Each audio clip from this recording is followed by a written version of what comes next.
एक गजल दे कुछ शेर ने कि पुछ रहा है केड़ी शै जिसदा रौला हो गया। पुछ रहा है केड़ी शै जिसदा रौला हो गया। तू कदों दा यार मेरे ऐडा भोला हो गया। सानू फुल भी जापदा सी पत्थरां दे वांग जी। सानू फुल भी जापदा सी पत्थरां दे वांग जी। तेरी नजरां दा जादू सख्त पोला हो गया।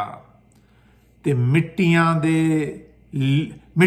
दे लीड़ नू सादे तरोपे लग गए। मिट्टियां दे लीड़ नू सादे तरोपे लग गए। जेड़ा जिस विच आ गया वो उसदा चोला हो गया। ते पैर चुकदे ही मैं उड्डां ए मैनू की हो गया। पैर चुकदे ही मैं उड्डां ए मैनू की हो गया। इश्क दा ए भार किवें ऐडा होला हो गया। ओ भी बाली उम्र दी बेफिक्र नड्डी बन गई। ओ भी बाली उम्र दी बेफिक्र नड्डी बन गई। अपना दिल इस खेड दे विच एक पटोला हो गया।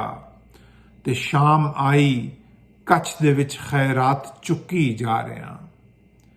शाम आई कच्छ दे विच खैरात चुक्की जा रहा। ए नसीबा बन गया या दिल ही झोला हो गया। ते दिल किसे दा हाल की दस्सां जमाने नू फहीम। दिल किसे दा हाल की दस्सां जमाने नू फहीम। जो हरासी ओह सुकिया सड़के कोला हो गया। पुछ रहा है केड़ी शै जिसदा रौला हो गया। तू कदों दा यार मेरे ऐडा भोला हो गया।